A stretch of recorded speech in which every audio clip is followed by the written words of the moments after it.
Between 1958 and 1960, Ian Fleming was hard at work on a screenplay about his beloved book character, James Bond. The screenplay was co-written by Jack Whittingham and an Irish writer and director by the name of Kevin McClory. Originally called Longitude 78 West, the title was eventually changed to Thunderball. During this time, Fleming went on to write a new 007 novel, also called Thunderball, based on the screenplay that he co-wrote with McClory and Whittingham. It had many of the same elements as the screenplay. Having read an advanced copy of the novel, McClory was furious at the amount of similarities and went on to sue Fleming in high British court. This became known as the famous plagiarism case of McClory v. Fleming, a trial that resulted in McClory winning the literary and film rights for the screenplay, while Fleming was given the rights to the novel. In 1965, Eon Productions went on to produce the film version of Thunderball, based on Fleming's novel, starring Sean Connery as James Bond. McClory was credited with the story and was also a producer on that film. Years later, McClory, wanting to cash in on the popularity of the 007 franchise, pushed forward with attempts to produce a James Bond movie of his own. However, due to his ownership of only certain story elements, McClory was limited to basically only being legally able to make a remake of Thunderball, while also being forced to leave out certain classic Bond film traits such as the main titles, the gun barrel sequence, and the iconic John Barry theme song. Originally titled James Bond of the Secret Service, this movie would take years to get made due to many legal hurdles, eventually being retitled Never Say Never Again, and once again starring Sean Connery as the titular spy. The Battle of the Bonds took place in 1983 with McClory's movie, directed by Empire Strikes Back director Irvin Kershner, releasing just 4 months after Eon's official entry into the series, Octopussy. Met with mixed reviews, Never Say Never Again ultimately went on to make less than the total haul of Octopussy, officially losing the battle with Eon.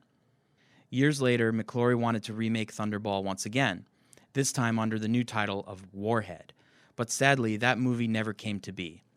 McClory passed away on November 20th, 2006, just 4 days after the release of Eon's newest Bond film, Casino Royale.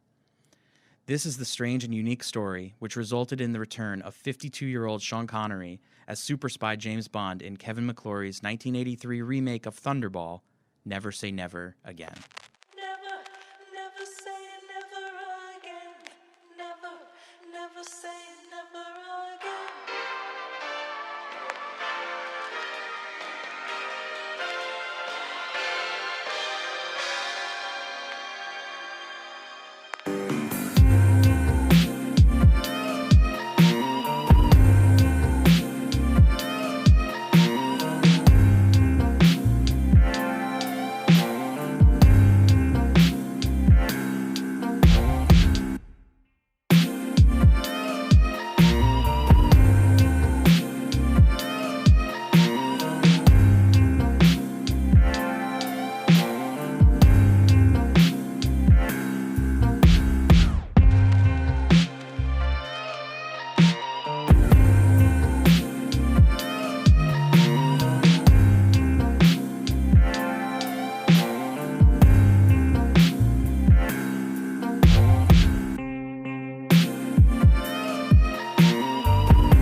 Show, everybody.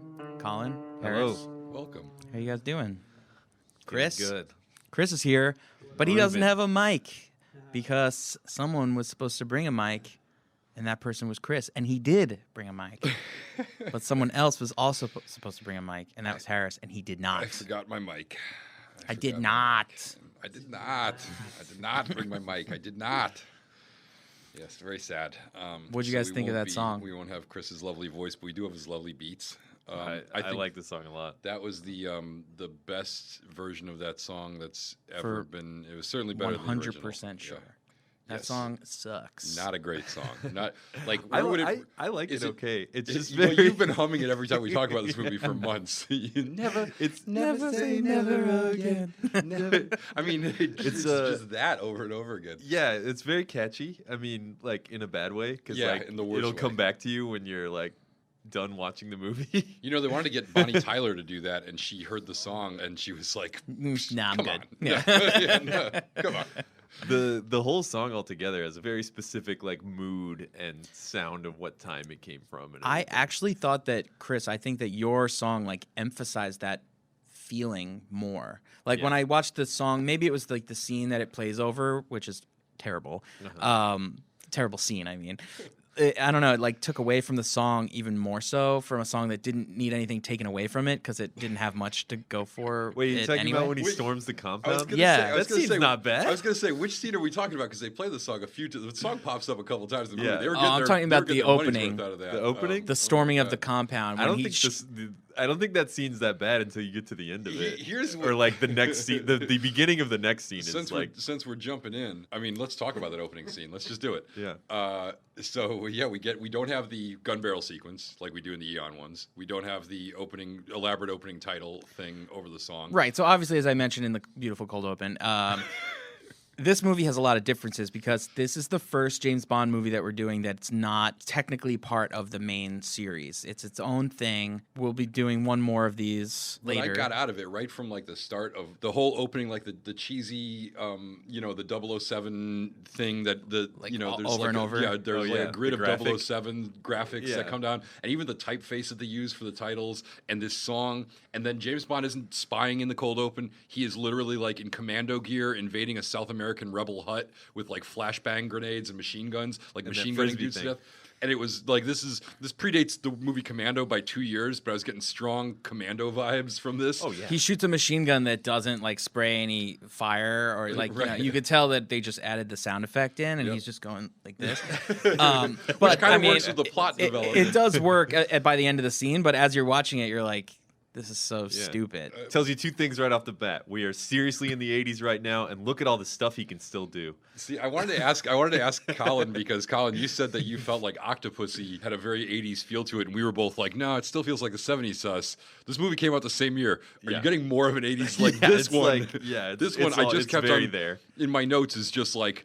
I just wrote over and over again, totally 80s with a big exclamation point because that's what I felt over and over again. The in this best movie. was when they're on the submarine, like way late in the movie, and they're going to find the yacht, and then they show the computer graphics display of what the submarine is looking at when it's looking at the yacht, and it's like those like white Grid lines, yeah. grid lines to make a boat shape with Yeah. like a green line in Oh, front yeah. of it, and I was like, that is It's like Space Invaders. that is or like 80s some- technology. They cram all the way. arcade games in Yeah. here. They like everything 80s. They are doing it in this Yeah, movie. Centipede man. and what's it called, Robotron? The outfits, everything about it, the music. I thought the music in this movie Oh, my overall, God. not just the theme song, the music in this movie was terrible. Yeah. And it wasn't just like it wasn't what you'd expect, like cliche, like synth heavy stuff. It was just bad music that was it like was that, slapped but it was together. more than it was that. It was that, but like the It worst didn't quite kind of hit version. that 80s like John Carpenter. Yeah, it wasn't like, it wasn't like new wavy with it. It wasn't doing Right. anything interesting Yeah. with it. It was just using synths to make normal shitty I music. feel like there's like a kind of pornish vibe to the Yeah, to the Yes. music has a huge porny vibe, and like there's even like there's like a love scene on a boat, which I'm sure we'll talk about at some point, but I'm going to talk about it now. Yeah. because there's a love scene on a boat that is very like dripping in saxophone music, but then it Yeah. segues immediately into a shark attack, which is also has the same sexy porny saxophone music in the shark attack. Yeah. it's like they forgot to change the song. It's The music is either terrible or also terrible and inappropriate and in the wrong place. I should mention, as I often do on this show, there's a hefty amount of nip in this movie, and there's Kim Basinger's nips could cut glass right through the there's leotard that she's not a wearing. sign of a bra like anywhere in this movie, and that's a No. very 80s thing. yeah, too. there's not one bra in there at all. No. There's like a top part to a two-piece bathing suit on the fisherman girl, but that's it. Otherwise, the thing that Fatima Blush is wearing when she dies is like this shiny Lingerie. glitter Wait, pirate it was costume. made out of that was It made out was of so big. It was like hammer pants, but like pirate hammer But pants. that was all made out of garbage bags, right? I thought that was, I thought that was the gag. No, It was Missy she had a- Elliott would she had a- steal this Yeah, years she had a later. It was clear a- garbage bag top and big black industrial garbage bag pants. It I was- think some red little doggy pooper scooper bag belt. The thing is it was like a clothier material, but looked more plastic. It was garbage pirate. That's what it was. Yeah. It was garbage pirate Trash chic. pirate. Trash Yeah, pirate. trash pirate. No, Very trash that's a pirate. raccoon. That's like a raccoon costume. Right, So, but this is like literal trash pirate. Yeah. This is the thinking man's Halloween costume where you're like, I'm a trash pirate. This is like you. Oh, that'd be a good couple's costume. Like one person dresses as the raccoon, and like the other person dresses as a garbage pirate. Fatima Blush from this movie. Yeah, I like the idea of dressing like characters from a movie long forgotten. Like, does anyone know about this movie anymore? Yeah. Are you talking I'm about Fatima Blush, of course. Yeah. Give me my candy. Wait, are you talking about the movie that lost the Battle of the Bonds in 1980? In 1983. Why, yes, I am. How did you know? Yeah. You know who doesn't need a bra in this movie? Sean Connery. Is it Sean Connery? Pert as ever. I mean, they're like, he's making a statement about how he's like still able to do this. Oh, and it's an impressive statement. After watching Roger Moore sort of, wheeze his way through a couple of entries, and he's giving it a best effort. I don't want to bag on Roger Moore. I've come around on him quite a bit. But I will say that You realize what you're missing. Connery is super fit, and Roger Moore looks like he's aging in dog years, whereas Connery's like 53 in this, and he's looks almost the same as he did in his last outing, except for the hair, which I can't tell if it's a rug or an elaborate comb over. But he looks like. But he's charismatic as hell in this Of movie course, too. He's always charismatic. He could phone it in and he'd still be A charismatic. lot of as the hell. actors are good in this. Like Kim Basinger's good. I- The Fatima Blush girl, she wanted to play that part for sure. Well, okay, so check this out. So obviously, I said the movie was directed by Irvin Kershner, Yeah. the guy who directed Empire Strikes Back. Right. Was his movie that he did immediately before this, Yeah, right? 'cause what year was that? 81? 80. 80? I mean, Yeah. they went all out with recruiting talent for this thing. So they brought Sean Connery on. He got paid $3 million, which at the time is like $7 or $8 million, right?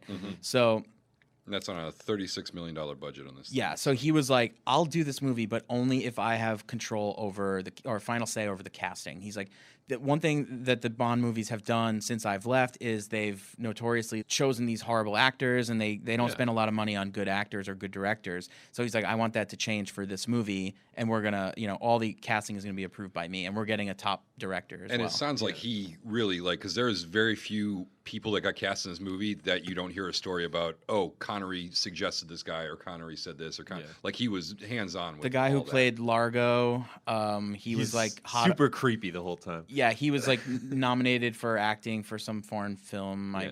I have it somewhere. And then the Blofeld guy, he Max von Sydow? Yeah, Max von Sydow. who's in 2 scenes in this movie. Oh, they must have Yeah. shot him out in a day. He wasn't even What in a any scenes with disappointment. anybody else. Yeah. I was so excited that he was going to play Blofeld, and I was But he's good. wondering why no one ever talks about him as Blofeld. Well, he's a very good actor. He was just. He's got about 45 seconds I of feel screen like, time. I feel like they must have had some legal requirement that they needed to put Blofeld in the movie in order to maintain that character. Because this was a big controversy: is that Eon could no longer use the Blofeld character because he was exclusively part of this storyline. And so this was a part of this. It was what Kevin McClory had the rights to. So I think if they hadn't put Blofeld in, there must have been some kind of writer where they might have lost him because Yeah. they literally just throw him in scenes. there's He no doesn't reason. interact with any of the other characters. He's never shot in the same room as anybody else in the movie. Yeah. His last scene is they're already celebrating, right? Right. Yeah. Yeah. No they're one Cut can back to stop him, and us he's like, no one now, can he stop us says. now. They're And it's popping like, champagne. James Bond Yeah. is going to stop you, but okay. yeah, that and Felix story- Leiter. That guy's good. Yeah, he is Yep. good. I And finally that was another one that Connery's suggestion was, hey, Felix Leiters have been boring. Let's get a black Felix. He's like, they're always people always forget them. Yeah. Let's make them black so people won't forget. Yeah. yeah. But this guy's the guy from Revenge of the Nerds. In the end of Revenge of the Nerds, when the other brothers from the other fraternities come. Have you seen? I've seen Revenge. I'm All familiar right. with the scene. I So don't remember the whatever specific actor. fraternity they have, they're one chapter of it. But the national chapter Oh, right. Yeah. is He's a black the fraternity. he's the head of the and national he comes chapter. Yeah, and yeah. he comes as the head of the national chapter and intimidates the shit out of the Right. fucking jocks.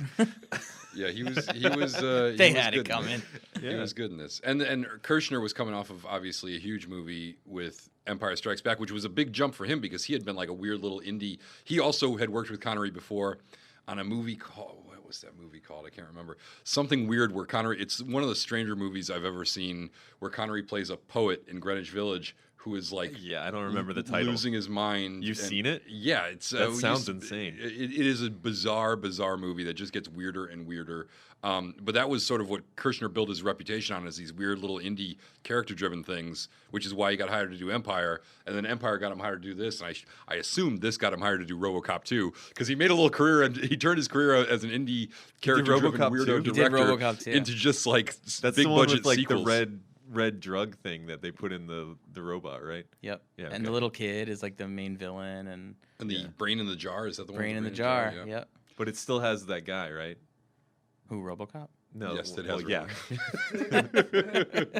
Does it still Yes, have it like a still has man that's a robot that's a cop? Yes, it does. It has RoboCop. And Half, they- the- half robot, half man, all the- cop, or the- something, right? Something like that. The credited writer on this was Lorenzo Semple Jr., who wrote The Parallax View and 3 Days of the Condor. But he's kinda most two famous for spy what? movies. He wrote the pilot and the first 4 episodes of the Batman 1960s TV series. Which, nice. Which might have been the best episodes. That movie was the funniest thing because it was like it knew it was joking then. The original. He wrote the movie as well, the Yeah. original, yeah. I mean, I watched a bunch of that as a kid. It makes more sense as a child. It makes Through more sense as child's a eyes? joke too. Yeah. It really does.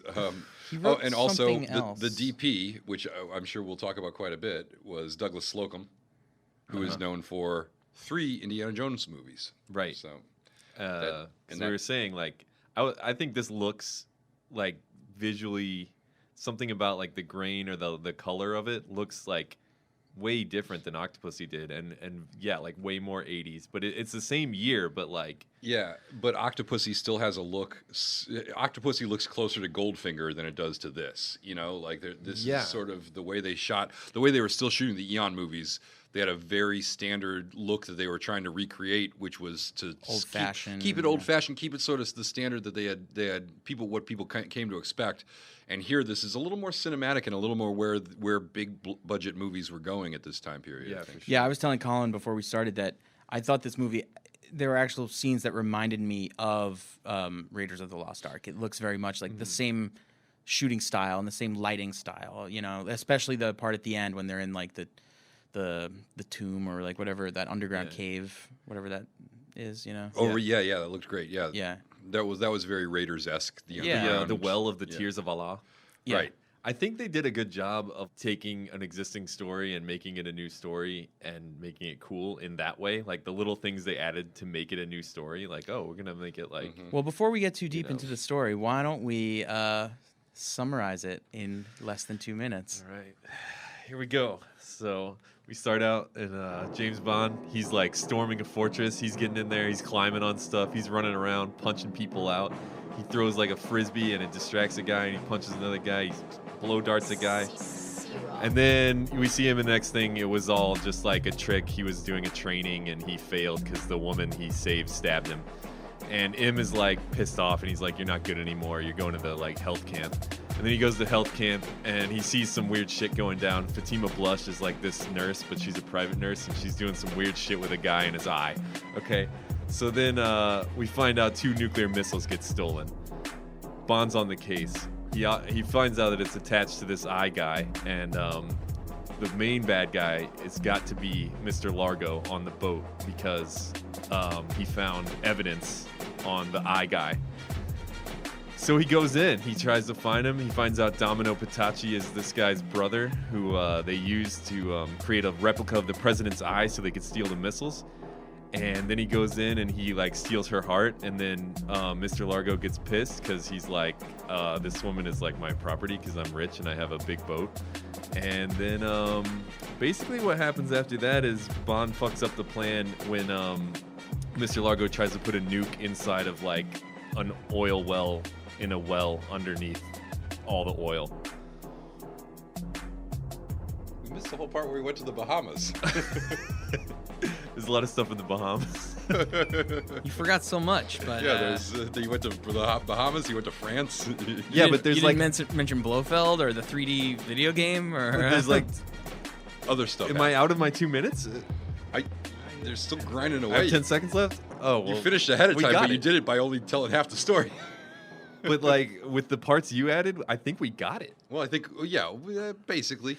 I think everyone at home gets the gist. If you never saw this movie, I think you got a pretty good idea. I would what's say, going on. unlike Octopussy, the plot for this one was pretty easy to follow, pretty straightforward, not as convoluted. Because they give you the scenes of Blofeld where he tells you like we're Spectre and we're like doing a bad thing, and then he's got the Largo guy on TV just really stoked about how evil they are. That really does a lot to tell you what's going on.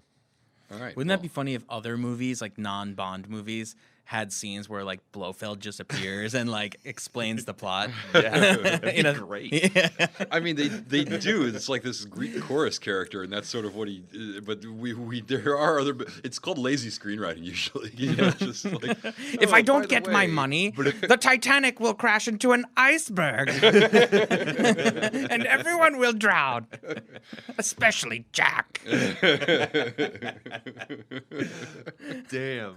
Titanic sucks now because it's not that. Because it's not the plot is not described to you. Well, I gotta say, yeah, more Blofeld would have helped that movie a little bit. We need Max von Sydow with a cat in a room with like people who look, like they're up to no good. If I don't get my money, King Kong will escape his bonds and he will climb the Empire State Building. I don't know. Do Gone with the Wind. Gone with the wind. I don't get my money. This proud Southern family will fall into ruins. All right. You know what James Bond thinks about that? Frankly, he doesn't give a damn. Oh, nice. We've come full circle. Have a good night, everyone. All right. One plot thing you forgot to mention is in the, what did you call it? The health camp? Yeah. Yeah. It's like fat camp for spies. Yeah. Well, first of all, this is one of the dumbest things. I hated it in Thunderball, and I hate it in this movie that like Bond just happens to be at the spa where like all this bad shit is going down that clues him into the doings of the bad Right. people. It was very different this time, though. It was different. It was a little was better. more believable. Well, Well, he's when also he- like he's snuck in a bunch of contraband in the form of caviar and foie gras He and used his liquor. spy suitcase to sneak in booze and caviar. And and obviously he has sex with the nurse, which This goes time is really consensual. smoothly. Yeah, this time she's into it, which is a huge It's way better improvement than on last the time. previous movie. It really is. Then he has a fight with With Pat Roach, who Yeah. is a giant actor who actually, speaking of Indiana Jones, did you know Pat Roach was in all 3 Indiana Jones movies? is he the propeller guy? Yeah, he's the propeller is, guy, Not right? only is he the propeller guy, he is in that movie twice. He's also the giant Sherpa at the beginning. And then he comes back that fights at Marion's bar. Oh yeah. And then he comes back as a propeller guy. And then he was a giant thuggy guy in the Temple of Doom. And then he was another big German soldier in the last third one. But his big fight scene got cut there. But Oh damn. he's a giant man. Really But versatile. What did you guys think of the fight scene with him? It's good. I thought it was pretty good. I thought it was really good. Yeah. It reminded me, I think I may have mentioned this on this show before, but I always had this thing as a kid. I remember, like, I had aspirations to work in Hollywood, and I was like, oh, you know what hasn't been done in movies? What if there was a movie that had a scene that took place in, like, a prop room, right? And there's props everywhere. But there's an epic fight scene that happens in this room. So you have people like slamming things over everyone's head. And it looks like really intense, but as an audience member that they're all props. So it's like, it's sort of like a joke. Guys are just like smashing chairs over each other and Yeah. like whatever. That's what this fight reminded me of. Because they're smashing Because it starts like, in that weight everything. room and then it ends in a glass, Yeah. a room full of glass again. He's throwing weights that are he's- clearly made of like exactly, styrofoam. Yeah. He's throwing dumbbells off the guy's chest and they're like bouncing. He slams them there's through a door. Just and a broken window glass and- everywhere. It's not as much broken glass as the scene that actually takes place in the glass museum in, in, whatever that oh movie my was. in Moonraker. In Venice, Moonraker, right? Yeah. The best one But so pretty far. much very close It's to. really similar to It's that. as much glass as you can break without actually being in a museum full of glass. Yeah, it's like, what are they using all this stuff for? Mostly it's like Beakers a and- bunch of fucking massages and like. can we There were, talk like, about yeah, beakers Can we and talk things about like the only thing that might rice might cakes. detract from this scene is how it ends, is how this fight ends, Oh, which yeah. I will argue does not detract from it. Bond is cornered in this lab. And he throws a vial of liquid in the guy's face as the guy comes at him. And this liquid so badly burns this man's eyes that he staggers backwards into a shelf full of glass products, which stab him in the back and basically stab him to death in the back. What is that stuff that burned this man's eyes so badly? Well, when James Bond looks at the vial, he sees that it is a beaker full of his own urine. James Bond's urine burns so badly. But it works because they set up the urine earlier. They did set up the urine earlier. set up And the also, urine. the idea that James Bond's urine burns surprises nobody who is familiar with his sexual history. That's great. Yeah, right. And they keep talking about like how he doesn't eat healthy. Well, yeah, that's. But it's so now we know that it probably burns when he pees. It definitely burns For when all he intents pees and on somebody's purposes, he face. should have every STD and diabetes through the roof. But also, The man is a terrible person. also the glass that stabs the guy in the back, it's like 6 different things, like 6 different, completely different shapes of like glass. That would not things. be next to Oh, each yeah. other. all it's- next to each other. It's a variety pack of glass. All stabbing. broken in the right way that if he backs up, it stabs him to death. Yeah, I don't know who placed those on the shelf, but they shouldn't do it jagged, pointy end first. That's like that. You always place the broken part in. I think. I thought for sure when he splashed the liquid in his face, I remember thinking like, oh, it's going to be acid. It's going to be acid. And then I was like, he's at a spa. Why would there be Yeah. acid? No, But- it's pee. It's even better. It was pee. And then there's that little part where all the people are watching TV and they're like, I guess watching boxing or something, and they go like by in the background boxing each other. Yeah. Classic. It had some solid jokes. It was a good fight scene. I liked it. But he is like a little better at some of this physical stuff than we've seen Roger Moore be in these movies. Isn't it kind of eye-opening now that we've been in the Roger Moore vein, and especially as Roger Moore has aged? Because I didn't think he was very convincing as a the tough guy even when he was younger. And as he's aged, they just don't even have these scenes anymore, and they're even less convincing. And now to see Connery come back at 53 and be like, I could still kick ass. Well, what's strange is, he's 52 or 53. He's actually 3 or 4 years younger than Roger Moore. So Roger Moore, like we're all watching this movie, or I imagine audiences of 1983 were like, wow, Sean Connery is back. Look at what he can do. Meanwhile, he's younger than Roger Moore, who has been there the whole time. It's kind of it's a strange thing. And it's not always that Roger Moore doesn't seem tough. There's something really awkward about his karate, like he's just like fucking.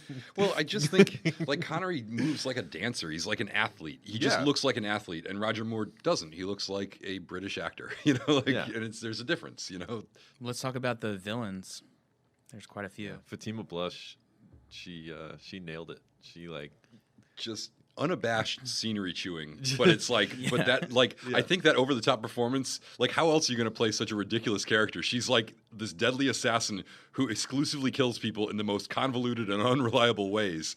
So like, how can you play that with a straight face? You got to play that like a campy kind of ridiculous thing. Yeah, and then they did something. I feel like something that sounds like something that sounds like they came up with it by watching the other James Bond movies. Like, wouldn't it be funny if like this woman decides that she's the best of his like sexual, encounters, and that she has to make sure that he says that.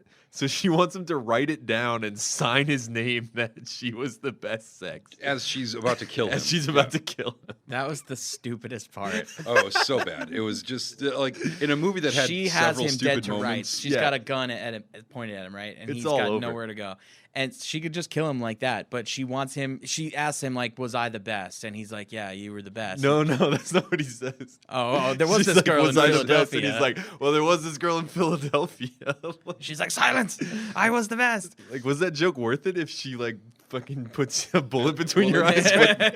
But it worked out for him because that joke is exactly what set her off, and now she's Right. like throwing him a scrap of paper that she finds on the ground and insisting that he writes down that she's the best, which conveniently he does with his rocket gun pen, Yeah, which he then shoots her with with an exploding bullet. with an exploding bullet. I thought this was like that part when she was asking him to sign. I like rolled my eyes. I was like, this is the worst scene in this movie. And then 2 seconds later, he shot her with an exploding pen, and she literally exploded. Yeah. And I was like, this is the best But the scene. best And this is part, when the she's best wearing the part about trash her, bag yeah, clothes. she's wearing her trash bag outfit. The best part about that, though, is that we'd seen the exploding pen before just shoot somebody and explode them. This one shoots her. It doesn't explode, and they had set all this up earlier with Q being underfunded and saying it isn't working yet, and with Felix busting his balls and saying, "Oh, that exploding pen sucks," it blew up in my face once, and so it doesn't work. It just sticks in her, and she's like laughs at him, and then just before she shoots him, Hard maniacal like bloodlust, Right. kill Your horny face. laughing. Yeah. Yeah, exactly. And then she explodes. And then also one of my favorite like just random non sequiturs in the movie. Then for some reason, because they're sort of evading police inspection at that point because of the exploding person, the police are sort of in the area. And Bond and Felix decide that the best way to do this is to strip down to their underwear. And Bond rides a bike and Felix jogs away in their underwear, all casual like. It is I really did not bizarre. interpret that as their underwear. I interpreted it as they changed into like sporty clothes so they could look like athletes. Those were white boxer shorts and undershirts. Those My were thought was underwear. like, wow, the underwear that old people wear is the same as like what boxing trainers wear. Right. Yeah. Yeah. Okay. And of course, Felix is For jogging. regular clothes. Felix is jogging in like brown loafers, but nobody's noticing that. Yeah. Why would It you reminded do me this? of like, did you ever play Punch Out? Yeah. Yeah. You know the beginning I before, think like the that's title sort of screen. what they're aping the trainer riding the bike where the boxer That's is exactly running. Yeah. Yeah. Yeah. Yeah. Was that game out yet? When did that game come out? I don't know. No, not for. Oh, so you're not- saying the not- game was the aping game them? was aping just the convention of a boxing trainer riding a bike while like encouraging. I'm sure it was his done athlete. in a Yeah. Rocky movie too. Yeah. Mhm. Yeah. No, Yeah. but can we talk Fatima about her Blush. She just absurdly- exudes like a weird, like I wanna I'm- talk about her I'm horny inefficient- and I like to kill kind of vibe. I want to talk Yeah. about her inefficient, idiotic kill, like her methods of deciding to kill people. Oh, she sucks. Somebody talk about this. The first one, the one of the few success. The pilot, the guy with the guy with the weird eye, Patachi? Chuck Cunningham. Yeah, Jack Patachi. Oh, I remember. Yeah, she throws a snake in his car, so car. he runs into a wall, and then she gets Saves the the snake snake. back Yeah. and puts C4 in the car and So blows it yeah, up. so she throws a snake into his moving vehicle, and luckily he's freaked out enough by the snake that he drives off a ramp into Into a brick building. wall. Yeah, Yeah. he runs into a building. The car's upside down. She runs back to retrieve her snake because apparently it's not like a single-use snake. It's like a special snake, which And then never she- comes back. And then she puts a bomb in the car, like. To what end? Now, why didn't she just put a bomb in the car before he left? You know, Yeah, like, that yeah. would've- like she could have saved herself some trouble. And it was the kind of C4, like she just stuck it to the Yeah. car, right? So Yep. yeah, she could have just stuck Yeah. it to the bottom of his car And they before introduce he the got snake in. and then totally drop it. Yeah. Like she acts like it's a close pet, She and kisses then we it. never see it again. That actor who plays Patachi is Chuck Cunningham. That's not his name. That's not the actor's name, but he is the oldest brother on Happy Days. Who vanishes after the second season and is never heard from again. yeah. He was actually Yeah. replaced somewhere in the second season by a different actor, but he was the original guy and he decided to Wow. leave that gig. Yeah, and he had a freaky eye, and I don't know, like that must have been a really uncomfortable contact lens. I can't imagine they had really good contact Oh, yeah, that lenses. probably in hurt that like era. Yeah, That I mean, must have hurt like okay, crazy. so they have like security measures that like the president is the only person who can operate the nuclear warhead controllers like with his eye. So they got a guy to like get his eye to be exactly like the president. Well, they got him addicted to heroin first, so they could control him. He was all hopped up. What? That's why doesn't that make sense to you? Yep. But my question is, how did they get his eye to look like the president's eye? How did they know what the president's eye They- looks like? Yeah, So exactly. they use stem cells to like make a president's eye by stealing the president's DNA. Once again, Colin's reading into the subtext of the movie, way between the lines here. And then they just plucked his eye out and they put the president eye in. That part, I believe, that does seem to be the way they did it. It's let's say not everything in this movie makes No, total sense. Let's not get off the topic of Fatima Blush's terrible ideas for killing people. She also, in that scene that we mentioned earlier, tries to kill James Bond with a remote-controlled shark. Did anybody understand? Oh, that's how right. how the hell that happened? Well, this is the scene right after their sex scene. Right after their sex Which scene, their where sex scene is one of the most suggestive in any James Bond movie, I would say. you see a lot more humping motions. A than lot you of her normally throwing do. Where herself you see back. her like the lean back, it's like, okay, this clearly is implying that they're doing a particular kind of positioning Yeah, in which, Yeah. like it's they did everything short of it. The only thing would have been if like there was a lean back and then you saw Connery's feet coming. Yeah. It's like really complex contortionist kind of. They should have done some gag like that where you're like, it doesn't like, make sense. An extra set of hands comes out and you're like, wait, there's Yeah. 3 people in there now? it's like a shot through a doorway too, so you can just like put appendages like coming from all different Yeah, directions. the snake comes into Yeah. play. Yeah. But then after that scene, while the sexy saxophone is still playing, they go out to look for this nuclear warhead, and she puts a homing device onto Bond's scuba suit, and then they hit a button, and a shark with a radio transmitter on its Like fin, an antenna, yeah. yeah, is like then somehow compelled to attack Bond, which they never explain any of this. Yeah, It's the just like- science in this one is totally fucked. But great shark acting. Oh, Am I no right? kidding, right? I mean, yeah. Like at one point when that shark was got hit by confused. something, I was like, wait, did they just really kill a shark for this? Well, because one of the things I researched was like there was a big uproar about the horse in the which later also yeah. was fucked up. But That Yeah. was very fucked up. And so, like, what was it like? What were they doing to these sharks to get them to do all this crap? that had to be a fake shark because they have the shark like interacting with actors where it's like trying to bite the actors and the actors are pushing it away. It had to be just Yeah, a it big looks like phony the shark is trained on like a Lassie level almost. You know? It's an incredible. And I looked online. I was like, I looked up Never Say Never Again. I think shark, Flipper would and have I been a was better like, comparison. No, Yeah, it was I right meant there. what I said. Thank you. I think it's got to be a fake. They had to use a lot of fake sharks there. I think because the They didn't shark look is like fake. they look great. Yeah. The shark's like going through doorways. The shark's like attacking actors in Going in through scuba glass. suits. It was nuts. Oh, yeah. And then getting hit by a giant mast and like flips over and like the mouth is opening and it just Doesn't it get pinned down at one point? yeah. It looked really real. I approve of what I thought was funny was that despite the accuracy of the shark and how close it got to the actors and everything like that, it wasn't a very tense scene, which might have been the sexy saxophone. I'm not sure. Yeah, but it yeah, just yeah. felt like I felt like I should be much more like on the edge of my seat there when Bond is like fighting a shark underwater. It's like a slow shark coitus interruptus kind of thing. yeah, it's Well, for the I just wanted to say that phrase because, like, when are you ever going to say that phrase in your life? in a Bond movie. I think it probably comes up a few times. But for the shark actors or the sharkters, if you will, sharkting is a difficult trade. Yeah. I'm sure they had to rehearse their sharkting. But seriously though, where are they getting these sharks? Are they shark dummies that look that accurate? Is there a guy out there who's like, yeah, I got a bin full of sharks and I've been like strategically placing little like food to teach them how to do stuff? like a shark trainer. Sharkting. It's got to be. I'm going with sharkting more than shark trainer, but Yeah. I mean, it's either way, it's impressive. And they also, as opposed to some of the earlier Bond movies where they didn't do some underwater stuff and it looked really good, they shot this stuff underwater and it all looks really good too. I thought the underwater yeah. footage was great. I mean, this had about 3 times as much scuba as I needed in my life, but it was For a remake of Thunderball, there was not enough like epic scuba Yeah, right. slow motion fights Yeah, in this Obviously. movie. Yeah, Yeah, it the was- final battle had like One guy. Yeah, like not much scuba going on. Yeah, it Yeah. was. I mean, but not much scuba going on, but it all revolved around scuba. Everything in every Thunderball or Thunderball remake is going to revolve around scuba. Apparently, We'll get to that disappointing ending soon enough, but I don't think we got a lot of lines of dialogue like telling us what was going on there. Like Fatima Bless shows up and Bond is like, okay, I'm supposed to have sex with you, so let's go on your boat and do something. And then they have sex, and then it's like, oh, we're diving underwater now to do what? And then the sharks attack. yeah, she hinted that she was going to help him out, and I think he perceived it as like spy talk. He was like, "Oh, you're talking in code. You're going to help me find what I'm looking for. You must know what I'm looking for," which seems like a huge logical leap for him to make and for the writers to make.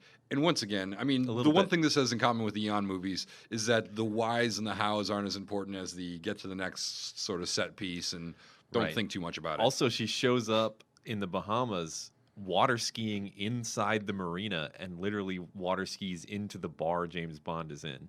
yeah, Just it was 'cause impressive. it shows off her body yeah. and her Yep. skills. Yep. She was nominated for like best supporting actress Golden Globe or for a something? Golden Globe, I think. That's yeah. kind of amazing. I mean, it was. She was all in. She was committed, but it was She was so going over the for top. it. It was. I mean, it's a difficult I part. thought I it don't was think she could have. corny. I don't think she could have played it any differently. It's a ridiculous part. Later, she's supposed to kill him, and she tries to herd him into a truck for some reason, despite the fact that he's on a rocket bike. That was the dumbest thing. It's like, okay, we got a whole gang of guys. Our Just plan shoot is him. to steer him. No, this is after she already snuck into his villa and killed his like woman. Which was one of her few successful execution friends. attempts. Yeah. and I actually thought that reveal of Bond comes home and he finds that his French connection, his French operative Nicole, who we barely knew her, she showed up for like 2 scenes, has been murdered in the bed, and he, pulls the What sheets. the hell kind of bed pulls the was that? sheets. It was a waterbed. She was waterbed. drowned in I a know, waterbed. but why does it look like a pool table with like a plastic it was bag like on the bottom. no, it was like a under the waterbed view of her being drowned in the waterbed. I thought it why was a is cool reveal. why is the waterbed like? Why doesn't it have like sheets or anything? It's like Because it's full of water. Because Fatima Blush punched a but hole it's in like it and one of drowned her the. in it. But it's like a clear plastic bag waterbed. Yeah, it's better than that clear plastic bed that they had in Diamonds Are Forever. I would where it's disagree. No, I would say it's not better just because it's more comfortable. I mean, come on. I remember growing up, my next door neighbor's dad who needs comfort in a bed? had a water Right? bed. I thought it was really cool. Oh, My parents had a waterbed growing up. I had a waterbed Really? for a while and when we I was thought younger. we thought it was really cool, but I feel like remembering them having to patch it constantly, which might have had to do with having 3 kids. It's all about what kind of bladder you got on there. You got to get the thick bladder. Honestly, I can't imagine sleeping or doing anything else functional on it. All I remember was being a kid trying to navigate that bed, trying to just crawl across it was like. Do you think it's good for your back? I don't No, know. because I don't think it gives you any support. Everything just sort of caves in wherever you are. Yeah. It's got to be not comfortable. There's not as yeah, comfortable as you would think. there's a debate out there of whether or not it's good for you. I think it's like at this point people are like, oh, I don't think it is good for your back. Yeah. They're not a But- thing anymore. Can you still I mean, buy you them? can still buy it. Oh, you I'm can sure buy somebody's- anything. I Like, could Yeah, make you a that's- waterbed. yeah. There's no guarantee it'll be good for Sign you. me up. It gives you waterbed. That's what I was about to ask. You think I get a future in like selling waterbeds? Well, you seem. Look, folks, you need a great bladder, and then you're just gonna hop on there and splish splash around. Not literally, because the water will not get on you. So wait, her plan is to go in there. She's gonna kill his like friend, the other woman spy, because like she's got to die, right? And then But wait, once hold up. Bond gets back, Hold she's up. gonna I'm run gonna stop you away, there. knowing that Bond will chase her. And then when Bond does chase her, she's gonna get her gang to lock him in the back of a truck. And then do what? Kill him inside the back of the truck? Oh, I just want to throw out, just because I just noticed it in my notes, and it's become, I think, one of my favorite names in a Bond movie ever, which is part of the Bahamas part that you glossed over. We had Mr. Bean himself, Yeah. Rowan Atkinson, showing up as Nigel Small Fawcett. That small hyphenate Fawcett. You don't really hear him say it though. But I yeah, he mean, says what his name you know is, it. You know it. And He he's says it. basically the inept, sort of liaison spy to James Bond. Is he speaking with like is he putting on like a Yeah, he's doing sort of an. Affectation? British accent. Yeah, I can't remember but what. he's like doing something like this? I where was it's like- trying to remember what the name of it was because that's It's like a kind of British accent, it's but like it's like the, he's over pronouncing well, it in the accent. No, it's like it's a specific kind of accent, like an aristocratic accent, but not like the received pronunciation. It's more like it's like an underbite thing, and yes, it's not in America. We'd call it a Locust Valley lockjaw. It's Right. like Catherine Hepburn and Thurston Howell III, and there's some other name for the British version of it, and I can't remember it. So Yeah. but yeah, it's definitely he's Mr. Bond. Yeah. A British accent that sounds ridiculous, basically. And this is, of course, before he was known for really anything. I think this is the same year that the first This is how he- Blackadder season came out. He was a British TV star at this point for like some other show, but yeah, this is like his first big yeah, thing. this is his first big role. Yeah, Mr. Bean was He's way pretty later, funny right? in this too. He went on to do what's the spy movie? Johnny English. Johnny Johnny English. Yeah. English, Funny. All right, let's talk about the villain, Largo. yeah. what'd you Total guys- creep. Yeah, Yeah. a real like. At first, I thought he was weird looking, but then I was like, aside from the unfortunate hair, he's not that strange looking. He's just a real creep, like just a total weirdo. Like Yeah. kudos to that actor because Was he French? What was his nationality? In real life or in the ju- story? his like in the story? In the story, he was French, I think, but in real life, he was Austrian. Ah. But they don't say that he was French. It's just like He was putting on south like a of France French- is like where they went back to. He had And like a bit of a Morocco, French accent, I Yeah, think, too, yeah, right? Yeah. yeah, no, he He's was Maximilian Largo. In yeah. this Maximilian is also like a French name, Right. sort of. and it But was- his name in Thunderball was also Largo, but it was something else. Yeah, Emile Emile Largo. Yeah, or Emilio? Emile. Yeah. Something like that. yeah. It was never clear what he always said that he was like driven by his desire for wealth, and he talked about money all the time. But World he domination. was He also wanted to dominate He was also the world. yeah. He was also like dedicated to Spectre, and it was unclear why he took so many personal risks and like sort of stayed with this crazy plan and did so much grunt work if he was just about his personal brand and not a sort of a fanatical Spectre follower. I feel like his choice was to overplay it to the degree that we could never understand how evil and how crazy this guy was. Right. Because he's just like the scene where he gives her the pendant, the Tears of Allah pendant. Yeah. He's like, this is very important and everything, and like, all that. And she's like, what if I leave you? He's like, I'll slit your throat. Yeah. And he's like, just really like very jolly about saying that. Yeah. Not when he says slit your throat, like right afterwards. And he's just really happy about like being a part of this whole Spectre thing. It's like some guy who has a lot of money, he's very successful, but he's never really been part of a gang before. Right. And it's like they invite him in. And I only care yes! I only care about world domination. And then I met these Spectre guys. And totally they get it. They get me. They just understand who I am. All right, so I'm going to put something out there. I know we're not supposed to talk about future Bond movies that haven't come out yet, but I had some weird like premonitions and things going on during this movie. 2 of the villains in this movie reminded me of future Bond villains. Did you guys get that vibe? Like, this guy reminded me a lot of Dominic Green from Quantum of Solace. Do you know that villain? Do you remember?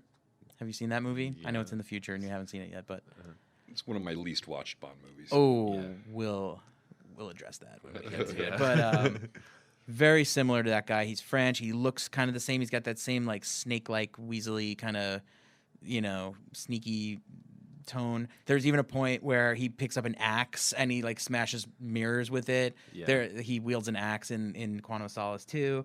And then also Fatima Blush reminded me, she was giving me heavy like Xenia on top vibes. Yeah, I thought you might say that. Do you think those future actors referred to this movie and they were like, I'm going to build like Xenia on top? She's like, I'm going to build my role off of Fatima Blush. She must have seen it, right? Do you think?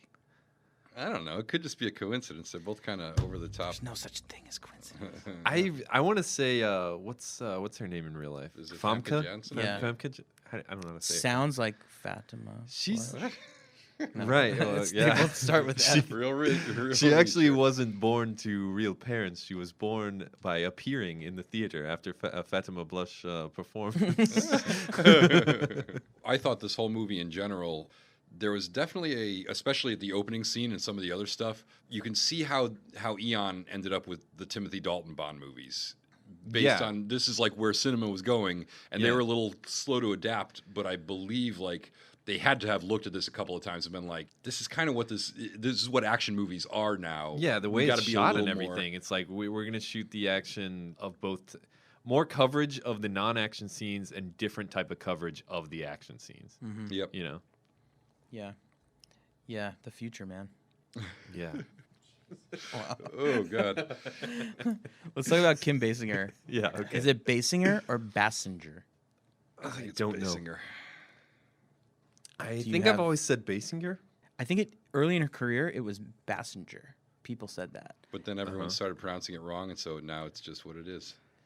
Also, early in her career, I don't feel like she got a lot of praise as an actress. She was sort of... She's not good. I thought she was great in this. Compared to some of the wooden eye candy that we've had in the other ones, like usually So first of all, let's just admit that usually the good girl in these movies is boring as hell. There's nothing you could do about that. Domino's kind of a boring character. I thought she was pretty good considering she didn't have a lot to work with. Like, sure, if she had like the over-the-top, going crazy, acting like a lunatic part, that's a little easier to do. The whole setup for her character, the first time we see her character, is when we see Largo on the boat in a little office room, and he clicks a button so that he can and like I'm pretty sure I see his elbow moving. Like, were you watching for that? You mean he was jacking it?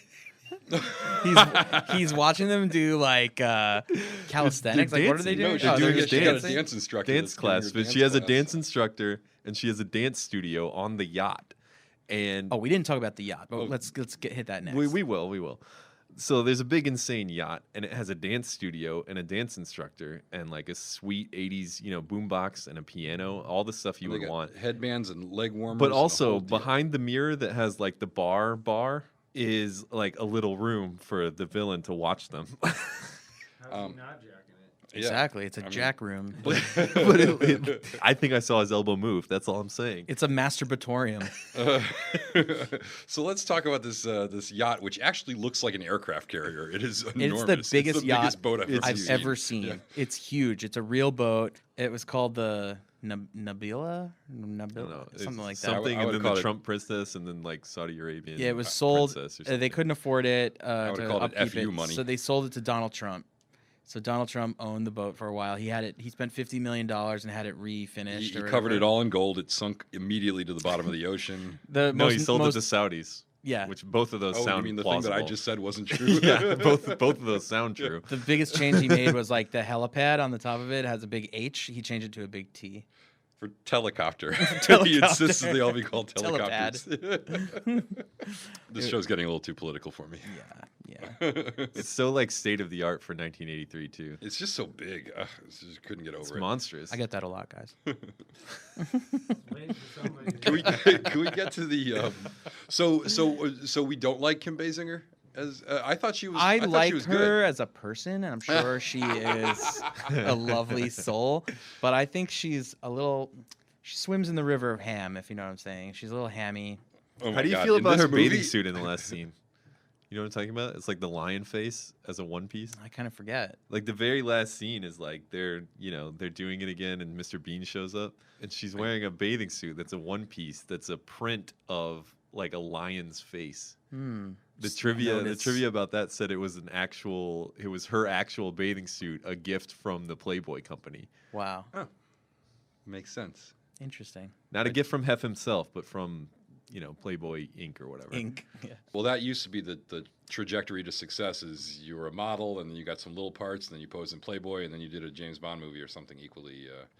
She was on her way, rocketing straight to the top with this. It's not like the most inspired performance, but I thought it was like competent. Whereas we've seen some really actresses that couldn't even deliver a line convincingly Right. in these parts. So I felt like it was. I'll give her that. Yeah. That she was compelling enough. But I mean, you know. I wouldn't have predicted that she'd win an Oscar someday at this stage based on this, but What did she win an Oscar I totally for? support. L.A. Confidential. Ah, I totally I was gonna support guess the. 8 Mile. She was good in that too. She's in 8 Mile. Yeah. Is she the rapper? Yeah, she plays Eminem in 8 Mile. She's got range, Colin. Don't Mom underestimate spaghetti her. from the line of that line. She's mom. It was her spaghetti. Right. Sorry, I don't know why I wanted to like joke that she was the Eminem character. That was funny to me. But Heavy Women can do makeup. anything, man. I give her a lot of points for like the stuff she had to do. She had to be like the eye candy for the masturbatorium, and then they make it very clear that like She Largo doesn't wear bras. Yeah, also that, and then they make it very clear that Largo is like trying to like purchase her, and then they make it very clear he's trying to sell her as a slave when he ties her to the post, and the Arab guys show up and they've got like gold coins, and they're like, "We're gonna buy her now." Oh yeah. Yeah, that Yeah. was a bizarre. So let's go back. We can do this in order because there's a couple of things we got to hit here. And the first is the video games. Largo has a charity ball with a casino theme, and there's all these gambling tables, and there's also an arcade room which has like old school 80s arcade machines because that was hip at the time, and they were you know like, what's "Oh, we got to funny? have that." My roommate walked by while I was watching it, and he's like, "Oh, sweet, they got Centipede." And I was like, "Yeah." When Bond walks by the Centipede machine, he goes, "I've seen longer." And then he's like, "Really?" And I'm like, "No." That would be great. The other thing they have is a custom-made Video game. giant video game table that's sort of like it's Parlor like game. the size of a Like a air hockey billiard. table Oh, or yeah. something like that with a big screen in the middle of it. It kind of is Battleship meets Tempest meets Duck Hunt, but with two joystick controllers for each player, and the players sit across from What's each other. Tempest? It's the one where the things. Well, never mind. Okay. You either know or you don't. It's an old arcade machine. It can't be described. It's got the thing that's like the thing that goes around. It goes like around in a circle, and you shoot the things that are coming at you. Yeah, okay. But anyways, apparently Largo invented this thing and built it himself because I guess Totally amateur not video plausible. game Yeah. designing is just something that he's also into, and it's never elaborated on at all. Yeah, But, his cover of being like the most charitable guy ever or something is also like briefly discussed. yeah, right, exactly, He's and that's like, why he's I give a running lot of this money to charity orphans. ball. Yeah, exactly. So I'm it's also part evil, of but his whole nobody thing. knows. But the twist with this game is that it's got electrodes in the joystick controllers, and you automatically lose if you take your hands off them. But as the other person wins more and more, it starts zapping you with electricity. Yeah, if you're losing, you're getting electrocuted more and more as time goes on. But like, in theory, that sounds neat, I guess. But the way I love this scene. the I way loved it it's when I was done a kid. is so I don't like I know it looks stupid, but like it's not cinematic so- at all. They're literally sitting there holding these two joysticks, just making faces at each other.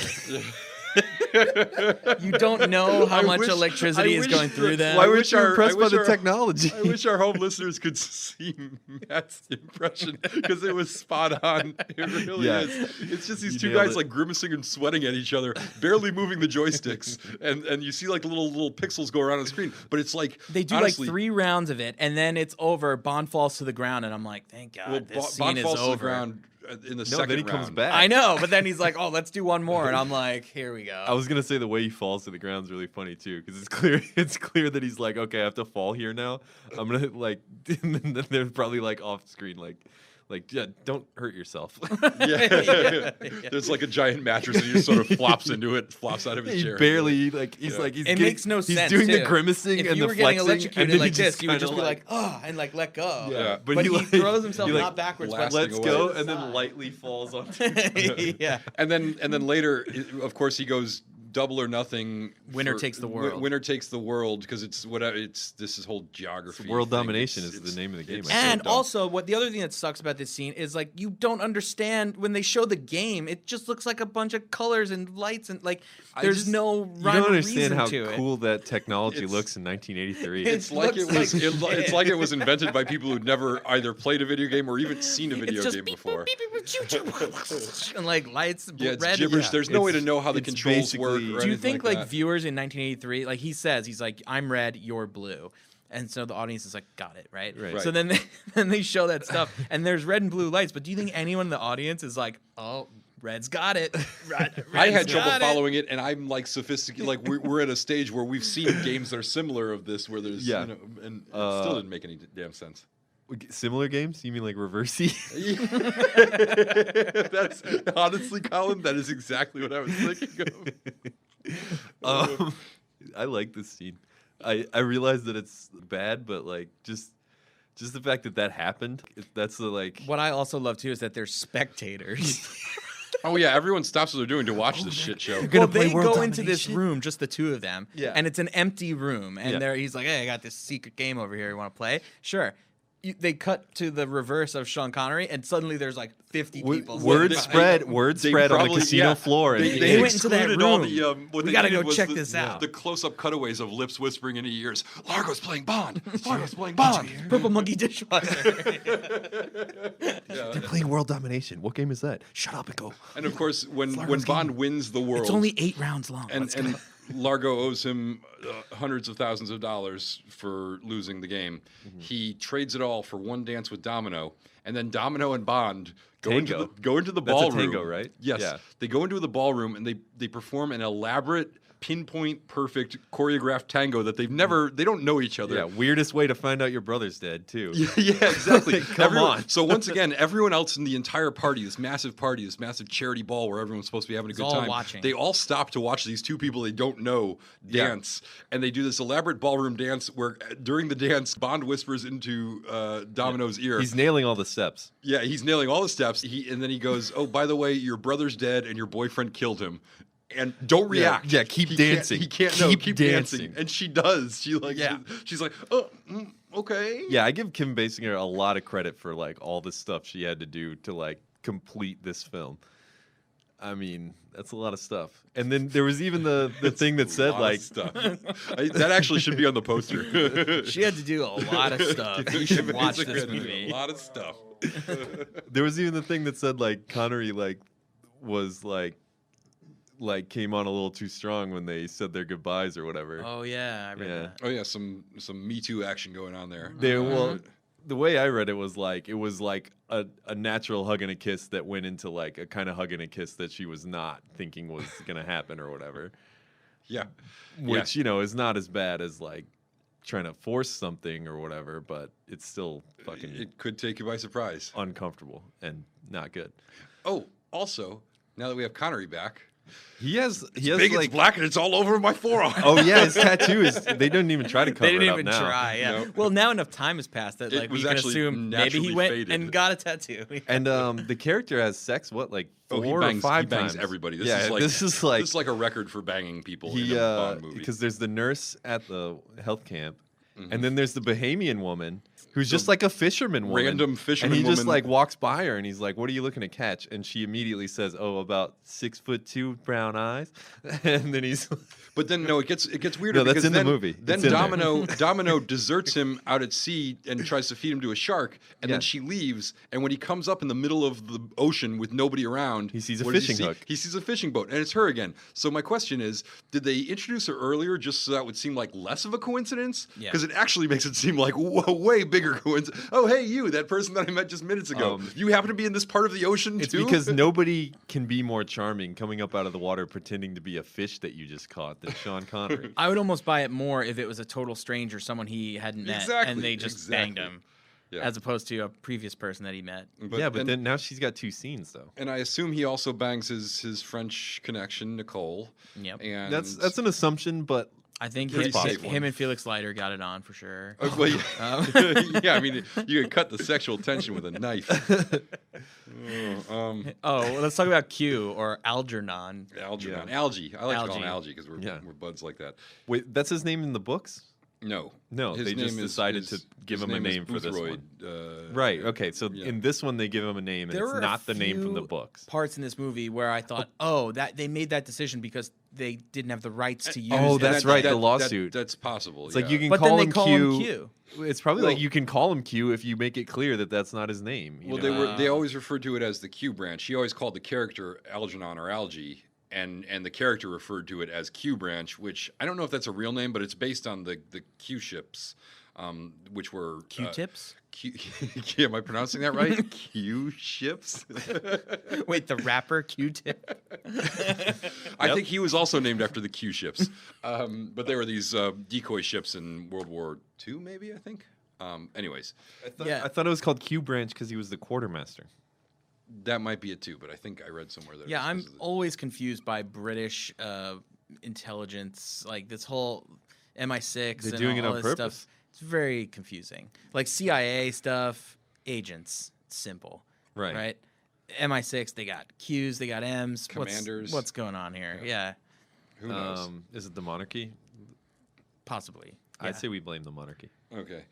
But Q Branch hooks him up with a laser watch and a rocket The pen. pin with the rocket bullets. Yeah, and also the bike, the rocket bike. They were big into rockets. Oh yeah, This, Q but they don't show the bike. There's just like motorcycle parts laying around. He's like, I'm working on a bike. Oh, and as You might opposed get to it. like the fancy elaborate Q Branch where they're testing all stuff, he says his funding's been cut, and they look like they're working in like a auto garage. Yeah, there's or a lot of something like weird that. stuff going on with like the way they talk about the way the Secret Service is there now.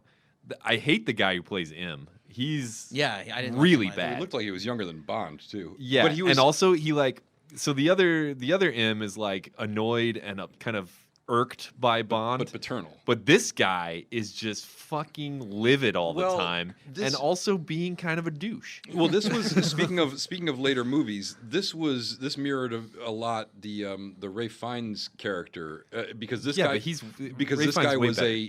a new M. Yeah. Who says that's the first thing he says is like he's like the new M and he just took over for the old M and he thinks that the 00 program is obsolete and that's why he's taken so many of the agents out of the field and Bond has been training other agents. He hasn't been out in the field himself.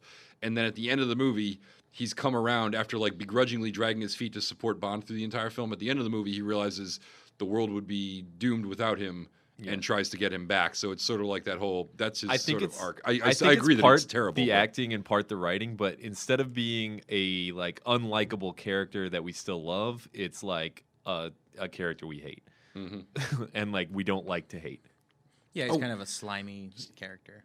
Yeah, Back- but there's this whole thing going on where it's like their funding has been cut or something. Like the 00s are not active until Bond gets reactivated. There's a line about that, and then he's saying like they don't have the money for something, and And then Q is the whole down Q there. branch scene is about how like he wants to transfer to the CIA And because he's they wearing have a scarf inside. Yeah. And also he says he says that there's going to be he says, "Oh, it's so good to have you back here, Mr. Bond. I hope we're going to have some gratuitous sex and violence." Yeah, And- right. And Like- Bond says, like "I- you're out I there hope watching so it." too. I hope so too. On my forearm. But yeah. So Do you want to bang? I'm getting it on with everybody. So Domino. Why do you think I put these motorcycle parts here? What the fuck? I'm trying to think of a clever like auto parts pun. They finish and he's like, "That was exhausting." That was it. That was it. You got it. You nailed it. Oh yeah. Going down, one should always be relaxed. That was the only innuendo quip I can remember from this one. Oh, that was a good one. I think that was one of my. Oh, you know favorite what I like is the line when he has sex with the woman in the Bahamas. They go back to the hotel. She's also just staying in the same hotel. Okay, whatever. Because she's a fisherman that works the docks. What? But they're having. She too didn't wear a bra, but continue. Oh yeah. they're having sex, and then Fatima Blush presses the little remote button because she planted a bomb in Bond's room, and it blows up the room across the way. And he's like, "It just proves we made the right decision." She's like, "About what?" And he's like, "Your place or mine." Yeah, that was good. And then he keeps going. Keeps on banging. And by keeps going, I don't mean he continues to talk. I mean he continues to do something else. Let's talk about. Did we talk about Bond's overalls in this movie? Oh yes, yeah. All his What is- clothes. what is He's left got to so say? much clothes going on in this movie. Like we start out, he's got the commando gear on. Yep. When he's at the health camp, it's all like this sweatsuit stuff. And then at the point where Fatima Blush tries to kill him with sharks, he gets rescued by being caught. And I guess the only clothes she had for him was one pair of overalls. So he's got a pair of No overalls shirt. with no shirt on and no shoes, walking back into his 5-star hotel with a woman who just fished him out of the ocean because they need to quickly get to the room to have sex. As one does. I mean, And then the rest of the movie, he's wearing a wetsuit. yeah, a lot of wetsuit. A lot of wetsuit. Oh, and we still get the tuxedo for the tango scene. He rides a bicycle in his underwear. Oh yeah, that? bicycle, underwear, bicycle. He It's so a many very costume it's a wardrobe very changes. casual Bond in this movie. There's Yeah. not a lot of formal stuff. It's very. I think that's part of like getting into the 80s. It's like we Yeah. have a lot of different We got casual clothes sweatsuits. now. People do Sweatsuits. This is sweatsuits what now. people go jogging in. He's a more relatable Bond. He's a Bond of the people. Oh, he dresses up as a Bedouin raider when he's on horseback. Oh, right. Can we talk briefly about that horseback rescue? Let's talk about that and segue into the finale. Sure, let's do it. So, Domino has betrayed Largo, and he has her hold a jade statue that he says is the most valuable thing he owns, and then smashes it on the ground for some reason. Yeah, that was which I weird. did not Yeah. understand. Definitely looked like it was made of soap though. Yeah. Probably. Let's hope so. Let's hope they didn't smash an actual jade statue. Oh, yeah. That would definitely been. But that scene is like the scene where he truly nails like the evil crazy that he's like trying to portray. He seemed like the most of a crazy weirdo in Yeah. that scene. Yeah. How did she betray him? Just that she made out with Bond? She made out with Bond, and then she hit the alarm, which distracted Largo and brought him out of the room so Bond could sneak in and SOS. Oh, that's another thing. When she works with Bond by making out with him to distract Largo, he then is able to send a quick message to British intelligence and the CIA saying that one of the nukes is in Washington, D.C., which is apparently... No, that's not when he tells them that. It's not until after he gets captured. Right. That all happens They're after he in gets they're captured. in Palmyra, right? He's in like the dungeon.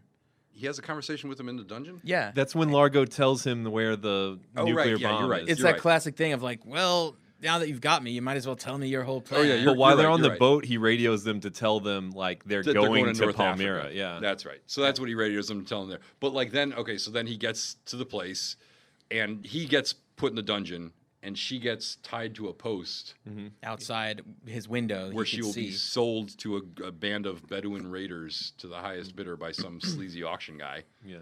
And then he radios using unmarked gold coins. He uses the laser watch. Right. To He uses get a out of laser watch his to escape. But dungeon why where wasn't no he, one is watching? Why him. wasn't he murdered at that point? Yeah, exactly. Like he'd been caught. It's over. I'm selling this woman into slavery. He and tells my her- plan is to like set this nuclear bomb off. He tells him all the secrets, except for where the last bomb is going. But he tells him one bomb's going to D.C., Yeah. which Bond radios back, and apparently D.C. is a small enough area that they just that they're find just it. like, oh yeah, we found it. I thought he said like it's under the president's desk or something. No, he said it's right under the president's feet in Washington D.C. Oh, yeah, okay. And then Bond is like, "Hey guys, it's in Washington D.C. Good luck." And they radio back like 15 minutes later. They're like, "We Yeah. got it, diffused, Well, also like nailed it." I don't know if you noticed, but like Felix Leiter is a really prominent character, and they do not go to the United States at all. Like they're in France, the Bahamas, and North Africa.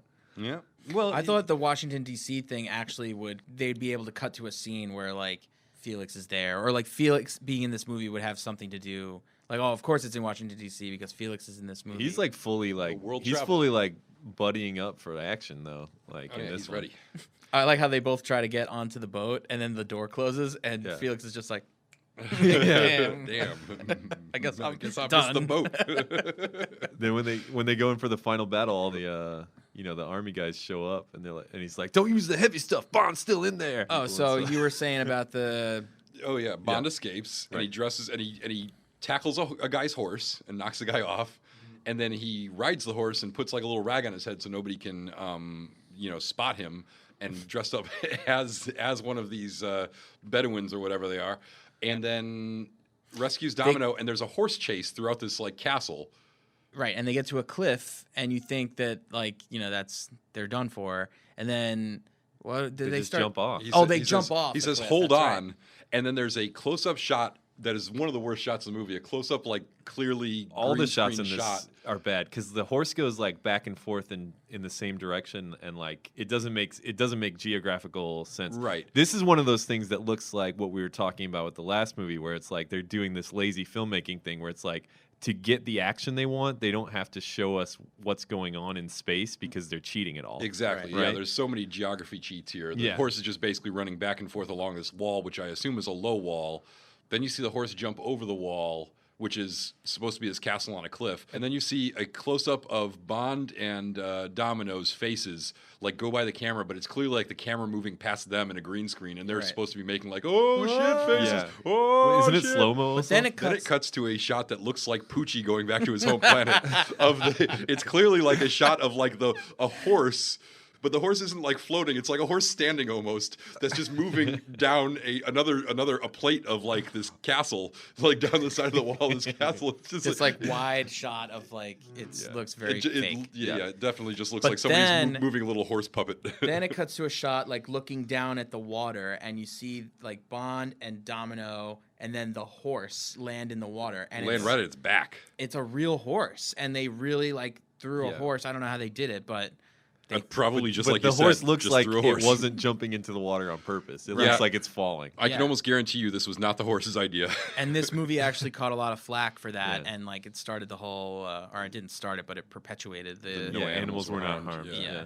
Yeah, and then the horse was swimming. I guess they had to show the horse swimming after, so you know the horse didn't drown. But Yeah, I it was- like that they showed that because it looked like the horse just died on impact and like Yeah, We it just looked probably- like not like it looked like a big Yeah. fall like Yeah. in the movie, Yeah, you know. it didn't. Between that and the shark, I was like, Jesus, how many animals did they butcher in this movie for Right. these scenes?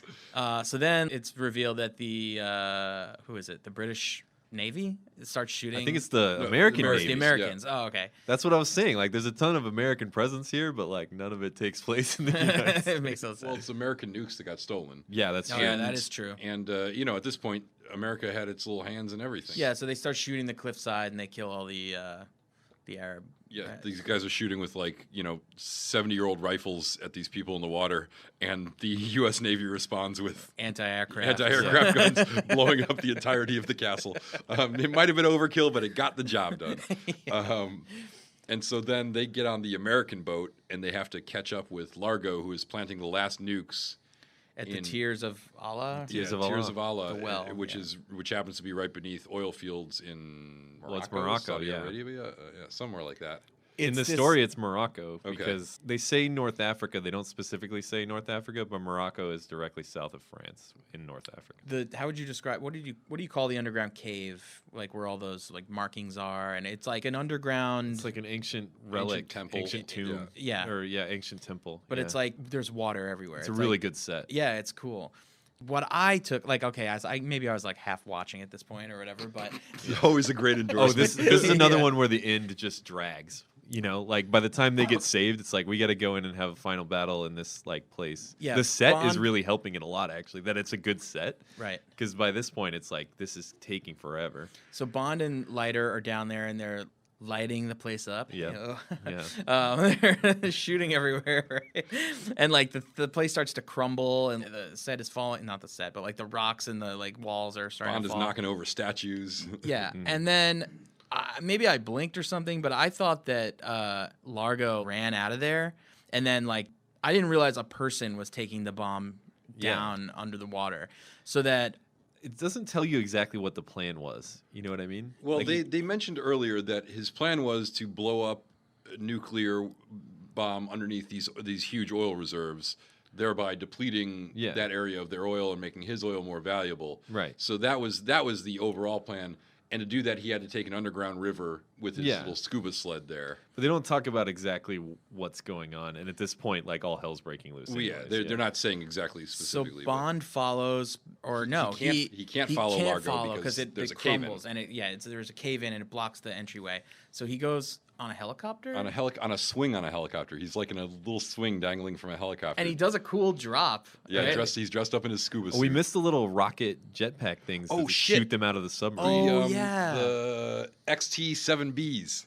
Nice. Sure. Yeah. When that happened on screen, did you immediately look up what they were called? No, I just wrote it Because down. what happened when I saw that on screen was like, Well, it's funny because like there's a lot of obviously like callbacks to Thunderball in this movie, and Thunderball is the one that opens with him on the jetpack, right? I think so, yeah. Yeah, and I remember thinking to myself like, oh, that was kind of cool. Like if they modernized that jetpack for this movie, it probably would have been a cool opening. Maybe they shot it and they cut it or something. I don't know. But then when you saw them modernize it, did you think it was cool? No, I was like, oh, this Not is cool. way cooler in the other movie. So The idea of what they're doing is pretty cool. But So it just instead looks, of it a looks kind of silly. jetpack, it's the same idea that they're on this like propulsion device, but instead of a jetpack, it's like a cage. It's like a segue. Well, Yeah. let's talk about how it starts off. It's basically they're on this U.S. ship, and the ship opens up its missile doors and fires basically 2 intercontinental ballistic missiles that launch up into the air and then open up and reveal that inside the missiles are like sort of a platform Couple with a guys on- cage yeah. where Leiter stands on one and Bond stands on the other, and they kind of can steer them and sort of hover. They turn into like hovercraft type things. Yeah. I was unclear on where they were like, was this supposed to launch them a great distance, or like why couldn't they just have taken a boat in? It seemed like they were near the shore. Right, because the bad guys took regular boats to get Right. where they were, and they Yeah. went like roundabout to like get in behind them. But still, I mean, like It was very strange because they ended up just back in the water swimming in anyways. Yeah. And the scene where Bond gets on the helicopter, it's just a redo of the same thing. Yeah, you know what I exactly. mean? It's like they're already fighting. Oh, I can't get them, so I have to go around again, and it's they just go to to the have them same do place Some, where it's they. to incorporate some new fancy gadget or Yeah. some new stunt, which really I would have rather they just got on with it. So he chases Largo. He chases Largo in the scuba suit, and I didn't realize even that it was Largo. I just thought it was like a random henchman. Yeah, like a because henchman. why would the boss be the one planting the nuclear missile? Right, But whatever. exactly. Because he's Nuclear bomb. really into it. It ruined the Like, whole you don't scene for understand me. what his life was like before he found He loves Spectre. world Like he cared domination. about world domination, but no one cared about him caring about world And why doesn't he domination. have anyone with him protecting him if he's doing this like hugely Well, important thing? At that point, the battle's all gone down. I guess it was chaos or Oh, something. also, when that battle's going down, everyone's wearing black scuba suits. I don't know how they could tell who they were supposed to shoot or not because they were all dressed. Usually in the old Bond movies, they would always have like the Blue good guys or would be in red, white yeah, and yeah. the bad guys would be in red, and you could tell these guys are all dressed up in the same black scuba gear and they're just machine gunning each other to death. I have no idea who's winning. It doesn't. There's a lot of nobody knows. explosives in that. Felix fight, is too. black, and I think he's the only black guy there. So I could tell who he was Yeah. when he was doing stuff. So now it's the two of them, and they're having another slow mo motion like fight Underwater scuba- fight. Largo is terrible at underwater fights too. Yeah. Yeah, they fight, and then he steers the little cart into Largo, and he's defusing the bomb. So but he's Largo's defusing about the to bomb, get and him. Largo, like with a in his harpoon. peripheral, pulls up a harpoon gun, like he's about to shoot him. Points it right at Bond. And then Largo. Then we get a close up of a harpoon gun shooting, Right. Yeah, and we think, oh no, Bond's been shot. right. But as it turns out, Largo's been shot by a different harpoon gun. But who shot it? Domino. Why the course. fuck was she there? Yeah, because we haven't seen her in 20 minutes, and she was back in the ship with everyone else, but she's Yeah. there with like reinforcements of U.S. There's a bloodbath in this cave. Can you Marines. put this woman in a scuba suit so Yeah. we can get in there? and she's backed by all these U.S. soldiers who are standing behind her doing nothing while she takes the kill shot there. It's totally. But she looked bizarre. damn good doing it. Yeah. She did. Yeah, and she got to save Bond. And it's Bond- the same death from Thunderball, right? Right, yeah, because the Domino saves him in the end. Yep. Yep. And Bond defuses the nuke. Then they go back to bang it out, and at their palatial. Somehow they have like a really nice house. I don't know which one of them has money, but they've got like a really nice pool house. And Nigel Small Probably just stealing it from the government. Nigel Smallfaucet shows up and is immediately thrown into the pool by Bond, but he's there to plead with Bond to come back to work Yeah. for MI6, and Bond says never, and Domino says never, and the music says never, never, never say never. And then they make out, and then Bond looks right at the camera and winks. Oh, Freeze frame. Freeze frame. Iris in. Gold, solid gold. Bond will return in the sequel. Never say never again. Now that's a good point that you bring up there. Like, I'm wondering to myself, like, what was Kevin McClory's like plan? Much like the he villains, wanted to make another one. he wanted to make another one. Yeah. But here's That's the what thing. Here's the that's thing. what I saw. And I am fascinated by this too, and I'm glad you brought it up, because this is clearly a guy who had no other ideas. Like, he clung to this thing and fought for this thing, and it was really the only project that he ever developed was Thunderball, this movie, and then the other one that never got made, Which was also going to be which a was Thunderball also going to be remake. the exact same thing. He just wanted to make this movie over and over But again. I think it was legally, 'cause he was legally. obligated to make only Thunderball if it was James Bond. I'm not saying he doesn't have to make James Bond movies. Well, though. There's yeah, like, there's like all we sorts of know other that, stories you but can tell. he doesn't know that. Yeah, clearly Kevin McClory thought that he had nothing. I think it's kind of sad that he clearly thought he had nothing worthwhile to contribute besides the same fucking James Bond movie over and over again. Honestly, he was clearly traumatized by what happened after he helped write Thunderball and it appeared as a novel. It became Like, his that entire moment- life. Yeah, like his Wikipedia page. This is the thing he is most known for. yeah. yeah. Yeah. Imagine that moment when he picked up Thunderball, the paperback, for the first time at the Walden Shit, book. this is my movie. He just screams. There's such a thing as Walden books, probably. But side note, isn't it kind of a dick move what Fleming did to him? Oh yeah, sure, absolutely. It depends on like what he actually did when they were like, you know what I mean? Well, I mean, that's going to be the debate, but that's why it's so difficult, because I've done this thing where I've rewritten another script and then gone back and thought, ooh, that was my idea, and then going back and looking at it and been like, no, that was their idea, or thought, oh, that's a really good line. They're really clever. I never could have written that, and then realized, oh, yeah, actually that was the one that I wrote. It's tough to figure, like, when you're collaborating on that, you guys know how But it it's is. more than just lines. It's like characters and whole. Well, that's why it's hard to divide them, which is why it would have been better to just give him credit to begin with. Yeah. Which is why I think they adjudicated it well with him having the film and literary rights to the script and Fleming getting the novelization rights. I just think it's amazing that this guy, he either really didn't contribute a lot creatively and just sort of hitched his wagon to Fleming and was just trying not to let go of the one piece of value that he had. Right.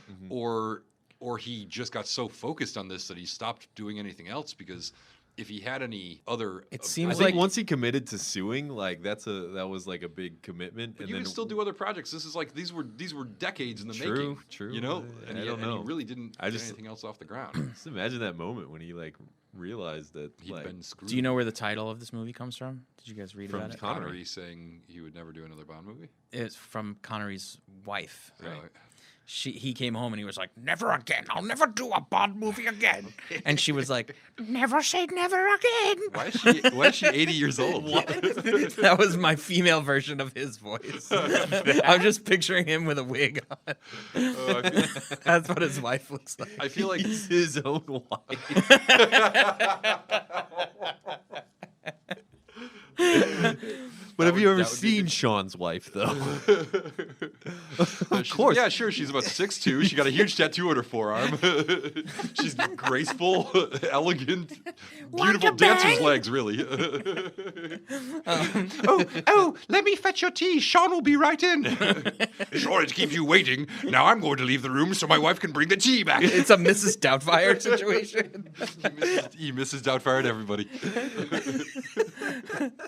Wow. So I do think it would be interesting, though. Like, there was a point where I was like, if this had done really, really well, would the sequel have just been this movie again? With like the But same, it did well enough. I know, but I mean, I'm just saying, like, could they have just could they have just kept on remaking this movie? I think and what the would that? It's sequel- like, it's like, what would that have been like? Every 2 years, They just change enough stuff, but it's still the general, like, Every 2 the years they bad just guy's make the always same named movie. Largo. I mean, isn't that kind of what Marvel's doing in some ways? It's just sort of like you take the same template. It's basically the same story. It's got all the same beats and the same points. It's basically got the same characters in it, and you just make a new one every year. Like, could you just make Never Say Never Again over and over and over again? I think that it would be an interesting. I think one of the working titles was project, if anything. Spectre for the next one, so I guess it would have been more focused on Blofeld. Well- but that's about all the like speculation. Another based on- interesting way it could have gone is anything. so like one thing I know is that Lorenzo Semple Jr., the writer of this movie, he went on a few years later to write a terrible movie called Never Too Young to Die, which I've actually seen, and it's on like Hulu or Amazon or something like that. But it stars the guy from Full House. I can't think of his name. Bob Saget. No, the Saget. good-looking Dave Coulier. the other one. John The- Stamos. John Stamos, that's it. It's John Stamos. He's like 22 years old. But the general premise is like he is the son of a James, they don't say James Bond, but he's like the son of a James Bond character.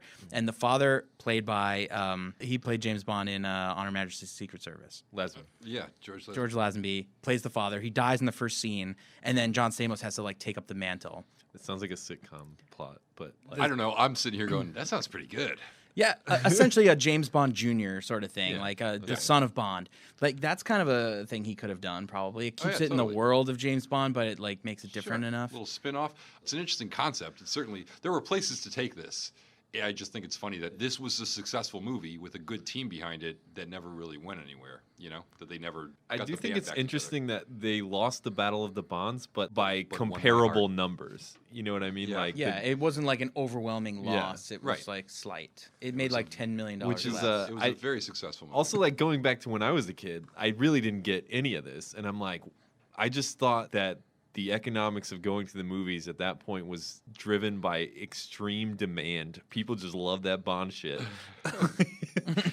We gonna see another Bond the same summer? that would be. You got Connery back again? Can you imagine if they did that with the franchise now, where they just like put out 3 movies a year of Die Hard, but all with different John McClanes? You know? Or it'd Right. be like now if they made another Pierce Brosnan James Bond movie. right, Right, yeah. right. Timothy Like, Dalton's like, you know what? I did 2 movies. I wanted to do another one. in the Let's do same it. summer as Craig, and all they said was like, "Come see him." Come Yeah, see another one. yeah. Hey, we got a bunch. Once again, Remember him? Once He's- again, he's Marvel's back. putting out multiple movies a year. They're pretty much the same damn thing. But that was my different cast, different. that was my youthful impression. It was just like we gotta keep selling them more Bond. Yeah, and really, it turns out this is all a prediction. This Yeah. is exactly where we ended up. This Yep. is what blockbuster movies are. It's the same stuff, just as many as they can make. If they can make 4 a year, 5 a year, they do it. All right, should we rank this Yeah, movie? sure. Let's do it. Who wants to go first? Colin, I'm looking at you. I don't want to go first. Yeah, well, I don't think You know, you've- I've have you never ever gone gone first. Well, today's your day, buddy. All right. Non-canon. Okay, I'll go first. It's an experience. This movie. It's something that you can watch, and it's different than things you've seen before. It's also quite the same as other things you've seen, as it is a remake. I'd say like So in summary, it's a movie you can watch. It's different than things you've seen before, but also the same. correct. I'll give it like a 6, maybe a 7. But today it wasn't happening for me. I've watched this movie before and been a little more into it. 007 is when a movie isn't happening for you. I'm not really feeling it, so I'm only going to give it a 9 out of 10. Well, here, to put it I into think- perspective, Colin, you gave Thunderball a 6. Then I give this a 6. Yeah. Yeah. Okay. That makes sense. They're the same movie. That's the same movie. Yeah. Same movie. I think I would rather watch this one than Thunderball, though. So this would be like a 6 point Yeah. something. Yeah. That's it. But End I of think I statement. like Domino in the Thunderball better. I do remember liking Domino. I like all the I think other- Domino was the only thing I liked. I like all the other characters in this one better. The eye patch Thunderball, guy is Domino good and in Thunderball too. is she wears like that black and She has white nice bathing bathing suit. suits and Yeah, I do dresses and remember stuff. that. She had good outfits. I prefer Kim Basinger in Batman. See, you just said Basinger. I don't know why. Just shaking it up a little bit. Like in my head, I'm like, say it different this time. And I'm like, and then also in my head, I'm like, why? And I'm like, you already said it. It's like the Kermit with the hood on thing. The meme. Say it differently this time. Why? You've already said it. All right.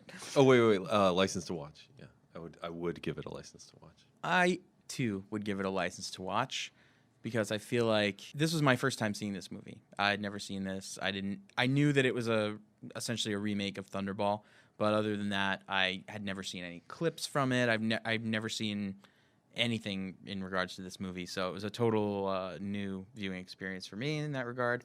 Having said all that, I do want to give this a similar rating as Thunderball, but I agree with Colin that I would probably rather watch this. I feel like Sean Connery is excellent in this movie. It really made me feel like I missed him, and it reminded me of how good he is, and it also reminded me of how much Roger Moore is kind of losing it and fading in his later years, and it created a yearning for the good old days. I will say, with my license to watch, if we have any female fans, that there is like a lot of male gaze in this one. Like I remember when he walks into the spa when he's like trying to woo Domino. There's like a whole scene with like a bunch of girls in a pool, and one shot is just like Of a girl's right ass, on a right? vagina. Yeah, Yeah, I noticed that too, and I think and there's a ton of like her dancing and the guy watching them in And a Let's little just- there's like, a scene where masturbation Kim thing. Basinger full on comes out in like a pink see-through top. Yeah. It's basically nudity. You Yeah. can see everything. I mean, this movie doesn't take itself that seriously, and it's coming. So it's and all the sex was apparently consensual in this, which yeah, is and it's a like good it's not change. like the '60s ones. He's not like slapping asses and like Yeah, I have to say, side of, just like, if we getting have up any on 'em. female fans, and I hope we do, let's just make it a blanket warning for every James Bond movie so far. Right. They all have a lot of male gaze in them, and they are all terrible products of their time, and rampant misogyny. We'll let you know when we get to one that isn't. Yeah. It is interesting in this one that like it's pretty straightforward in the plot. Like they try to sell her as a slave at one point. You know what I mean? Like Yeah, she's that's a kind woman. That's kind of interesting. Like that they're just gonna say like that still is a But thing out there or whatever. We got off topic though. Yeah, You we gotta did. do- Sorry. Yeah. Sorry. I was going to give it a 6 because that's what I gave Thunderball. But like Colin said, I do prefer this one to Thunderball, so maybe I should give it a 7. Does that I've never given a 7 before. So maybe I should make it my first 7. Do you like it? What is your Kermit I don't telling think you? you can. I don't think you need to give it a 7 just because. All right, I wrote 6. I'll keep it at 6. All right. 006. But wait, so what did you rate Thunderball? A 6. So which one would you If I which had one would you to- rate higher, even if they're both 6s? I would rate this one higher. Well, Okay. I'm going to fix everything right here because I'm going to give it a 005 where I gave Thunderball a 004. So this will incrementally increase the overall ranking of this.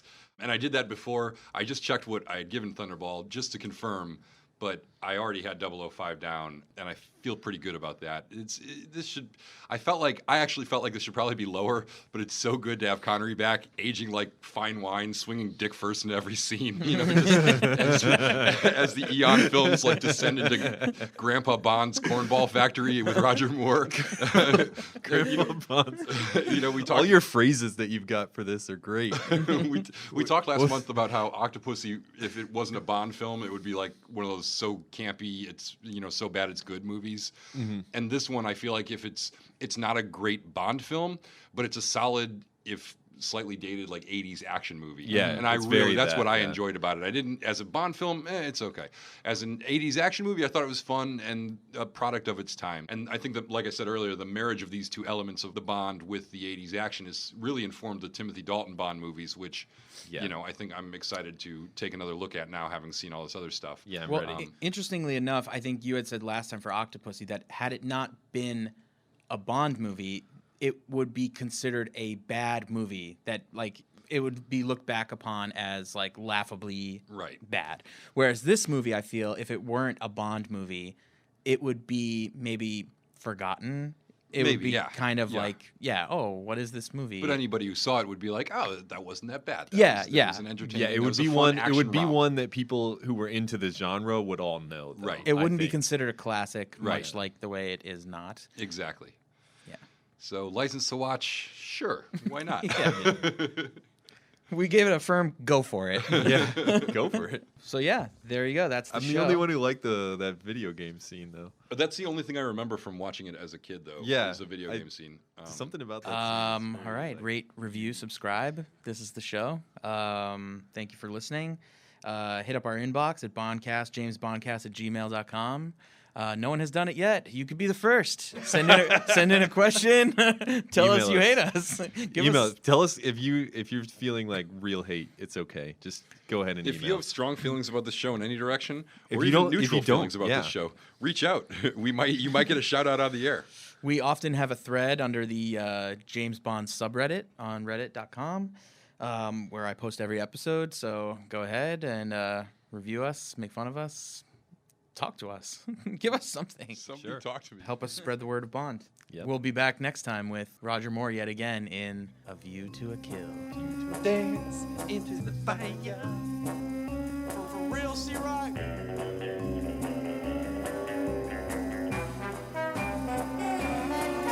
Bond.